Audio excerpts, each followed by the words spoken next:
여러분들께서는 혹시 여러분만의 파란만장한 어떤 인생 스토리가 있으신가요? 요즘은 성공한 사람들의 이야기가 워낙에 접하기 쉬운 세상이다 보니까 뭐 유튜브라든지 인터넷에서 한두 번쯤은 다 들어보셨을 거예요.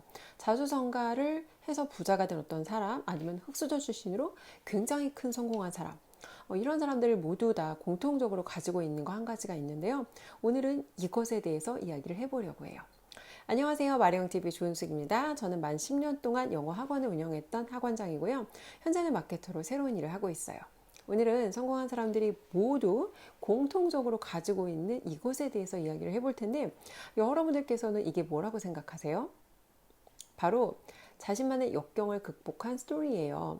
가난한 어린 시절이 있었거나 아니면 어떤 굉장히 큰 어려움을 겪었다거나 그런 역경을 겪었음에도 불구하고 오늘의 이 성공을 만들었다. 근데 사실 보통 사람들은 자신의 어떤 실수라든지 실패라든지 이런 거를 다른 사람들이랑 얘기하는 걸 좋아하지 않아요. 굳이 내가 남들하고 왜 그런 얘기까지 나눠야 되냐. 그런데 사실 사람들이 놓치는 거 한 가지가 이 역경을 극복한 스토리에 사람들의 마음이 움직인다는 거예요. 우리가 굉장히 이성적이라고 생각하는데 사실 인간의 모든 의사결정은 굉장히 감정대로 움직여요. 그렇기 때문에 누군가의 스토리를 들었을 때 우리의 마음이 움직이게 된다는 거죠. 우리가 특히 어떤 구매 결정을 할 때 어떤 포인트에서 내가 결정을 하게 됐나를 생각해 보면 사실은 그 순간 내 마음이 움직였던 거예요. 우리가 영화를 보러 갔을 때 영화 속 주인공한테도 역경이라든지 시련, 갈등이 없으면 사실 우리가 영화관에 가서 비싸게 돈을 내고 그 시간을 보내면서 영화를 볼 이유가 없겠죠. 성공한 사업가들 중에는 개인적인 관심이나 아니면 자기가 갖고 있던 문제를 해결하면서 그거를 바탕으로 사업으로 확장한 사람들도 굉장히 많이 있고요. 제가 이렇게 한번 가정을 해볼게요. 동네에서 병원이 두 군데가 있는데 정형외과예요. 근데 한 병원은 원장님이 나만의 스토리가 있어요. 가난한 어린 시절에 이제 7남매 중에 막내인데 어머니께서 젊은 나이에 남편을 잃고 홀로 7자식을 키우느라고 정말 평생 너무너무 고생을 하셨고 다양하게 여러 가지 육체 노동을 하다 보니까 허리고 다리고 어머니가 안 아플 데가 없는 거예요. 그래서 이 아들은 내가 커서 반드시 내가 의사가 되어서 어머니를 치료해 드릴 거야 라고 생각하는 그런 마음을 바탕으로 의사가 된 거죠. 다른 선생님은 이제 집안 대대로 의사예요. 아버지도 의사, 어머니도 의사, 형도 의사. 그래서 공부도 잘했고 그냥 크면 나도 의사가 되는 건가 보다 해서 이제 의사가 되었고 병원을 차렸어요. 이 두 개의 병원 중에서 여러분께서 만약에 하나의 병원을 선택한다면 어떤 병원에 가시겠어요? 저라면 아픈 어머니를 생각하는 마음으로 환자를 돌보는 의사 선생님이 있는 병원을 갈 것 같아요. 제가 정형외과로 예로 들었던 거는 사실 제가 30 초반부터 이제 굉장히 그 원인을 모를 다리의 통증으로 한의원, 정형외과, 통증의학과, 재활치료, 중의원, 뭐 관절주사, 정말 뼈, 근육, 신경 안 가본 병원이 없이 제가 정형외과 쪽을 굉장히 오래 다녔거든요. 사람이 아무리 진짜 사업이 망하고 모든 걸 잃어도 건강하기만 하면 어떻게든 다시 일어설 수가 있어요. 근데 건강을 잃으면 삶에 정말 희망이 사라져요. 그러니까 병원비로 경제적인 부담은 너무 기본이고 당연한 건데 내 미래에 대한 희망까지 함께 잃게 되니까 이게 사실은 굉장히 큰 어려운 점이거든요. 근데 병원에 가면 선생님들 대부분이 굉장히 환자를 무뚝뚝하고 사무적으로 대하세요. 물론 이제 병원에 워낙에 아픈 사람들이 많이 오다 보니까 한 사람 한 사람을 공감해 준다는 것 자체가 굉장히 힘들겠지만 환자 입장에서는 선생님께서 나한테 뭔가 희망적인 말씀을 해주셨을 때 그런 하나의 되게 용기와 희망을 얻는 경우가 많거든요.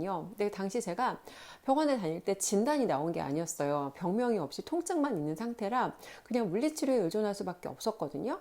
그래서 이제 선생님께 하루는 제가 여쭤봤어요. 정말 너무 희망이 안 보여서 선생님, 제가 정말 나을 수 있을까요? 그랬더니 그 병원은 사실 교통사고 환자들이 굉장히 많이 가는 병원이었어요. 근데 저는 겉으로 봐서는 완전히 되게 멀쩡한, 그러니까 약간 나이로 환자 같은 그런 느낌인 거예요. 근데 어쨌건 제가 그 선생님께 여쭤봤더니 선생님께서 무슨 말씀 하시는 거냐고, 지금 특별히 아프다고 병명이 나온 것도 아니고 환자분이 긍정적으로 생각을 하셔야 된다면서 저한테 굉장히 희망을 주시는데 그 원장님 한마디에 제가 일단 굉장히 용기를 얻었고, 그래서 이제 그 병원에서 제가 회복이 된 건 아니었지만 그 선생님께서 저한테 희망을 주셨다는 게 사실은 저한테 굉장히 그때 당시에 큰 의미가 있었어요.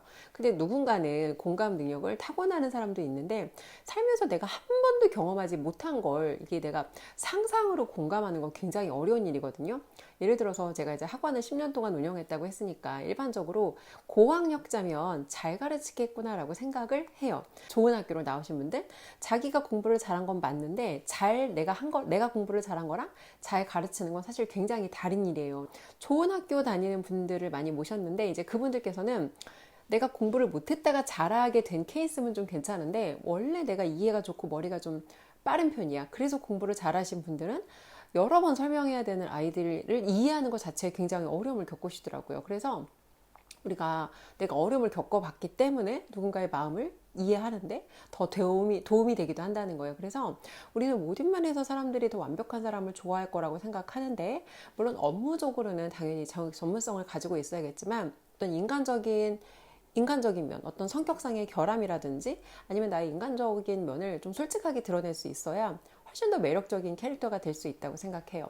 저는 과거에 아이들 가르칠 때 굉장히 완벽해야 된다고 생각했어요. 근데 일단 완벽해야 된다는 생각을 했다는 것 자체가 내가 완벽하지 않다는 것의 반증이고, 노력을 하면 할수록 작은 실수에 스스로의 삶이 더 괴로워지는 거죠. 그래서 여러분께서 어떤 고난과 역경을 극복했던 스토리가 있다면 그런 스토리를 드러내는 거, 그리고 여러분들의 인간적인 면을 좀 더 편안하게 표현하시는 게 훨씬 더 여러분들의 어떤 매력도와 호감도를 높이는 전략이다. 마케팅 관점으로 볼 때도 그렇다라는 말씀을 좀 드리고 싶었어요.